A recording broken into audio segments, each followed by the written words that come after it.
What's going on, Jerome's? As the Minnesota Vikings head into the offseason, we got to take a look at what positions of need the Vikings currently have, right? And for the draft, we're Team BPA. And because drafting for need keeps you drafting for need, free agency is where you start filling in all the cracks. And plus, free agency comes first. Getting some value at positions of need really sutures things up so that you aren't backed into a corner where you have to draft a position and maybe even go against your board. So like you have a player on your board who's number 1, but then a player on your board who's number 10, but he plays a position that you ignored in free agency. It's tough. That's where teams get in trouble. And our friends over the Draft Network put together a positions of need for every single team in the league, and want to take a look at where they have the Vikings. We have some issues, which we'll get to. They got the Lions, Bears, and Packers. Oh my. Oh, Packers. Oh, you don't have quarterback listed?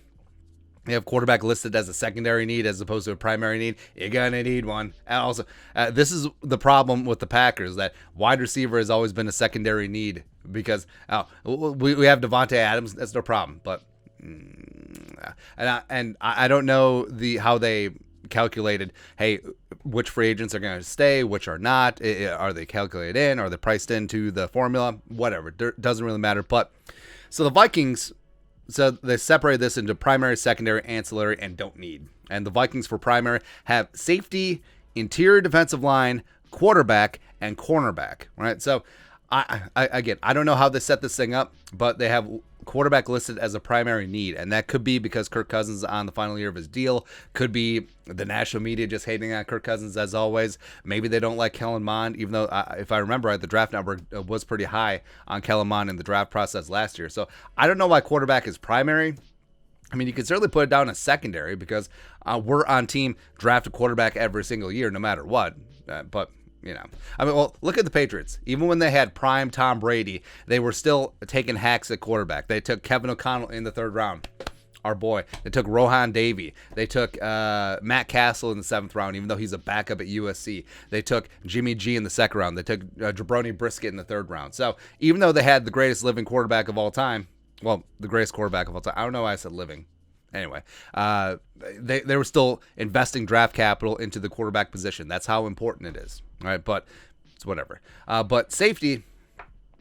So again, I don't know how they're factoring in free agents because maybe Xavier Woods comes back, maybe he doesn't. But still have Harrison Smith, who's got a couple years of good football left in him. Cameron Bynum was a nice surprise last year as a mid-round pick, really stepped up. I think that he will take over the starting position, even if Xavier Woods is back in some capacity.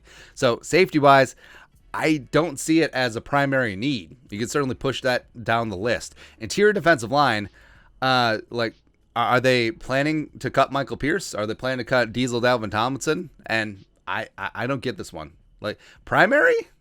Yeah. Well, the Draft Network has connected the Vikings and Jordan Davis a lot, so maybe they're just trying to reverse engineer this, but you got Michael Pierce, you got Diesel Dalvin Tomlinson, maybe they bring Sheldon Richardson back, and they still have Armand for Watson, James Lynch, and Jalen Twyman's coming in, so I don't know. Cornerback, yes, hard to agree, especially, well, if they let Patrick Peterson leave. Maybe they bring him back on a cheap deal. Who knows? But you have Dantzler, you have Harrison Hand, you got Chris Boyd, and that's really about it. So you definitely need a lot of help there. Secondary-wise, I agree with wide receiver because even though you got Jefferson and Thielen and KJ and ISM, especially since the Vikings are going to use a lot more 11 personnel in all likelihood under Kevin O'Connell, just needing that extra playmaker and maybe some more straight-line speed to go with ISM. Love to see it. Linebacker is a secondary need because again, I'm not sure how they're factoring in. They're probably going to lose Anthony Barr. Maybe. They're probably going to lose Nick Vigil. Fine. But I really like the Vikings' young linebacker depth. I really love me some Blake Lynch. I think that he's going to be a starter. I think he deserves to be. Troy Dye, the 2024 round pick, has been interesting. Chaz Surratt, who never got the time of day under the Zimmer regime. You want to know why he was the Vikings' second choice in the 2021 draft? I want to see. I want to see his potential. Ancillary. They have interior offensive line all the way down to ancillary.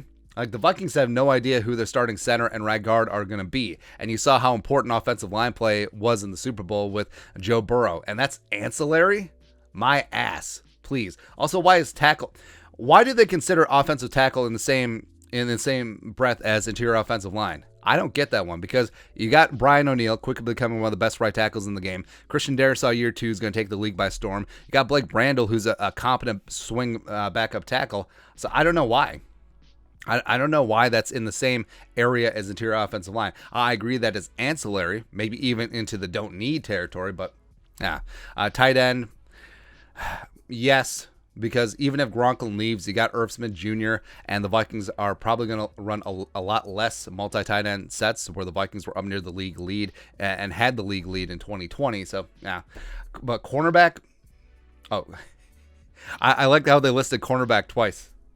You should probably list cornerback as primary and primary and primary and secondary and secondary. And don't need running back. I agree with that one because even if the Vikings do move on from Dalvin Cook, you got Madison, you got Kinkenna and Wangu, and you can always pick up, you got AJ Rose as well. You can always pick up a late round running back or even a UDFA running back who could stand out right away. So all that in mind, we need to have our own. That's right. The Jerome Network, we have some thoughts on their thoughts. So our primary would be interior offensive line, cornerback, and edge, where, yes. So edge rusher, maybe you have Danielle Hunter back. DJ Wanham stepped up. You have Kenny Willekes, but you need as many dudes who can get the passer as possible, right? And even though you have Patrick Jones and Janarius Robinson, I'm still going to put a premium on dudes who can get the edge because you just can't get enough. You just can't get enough.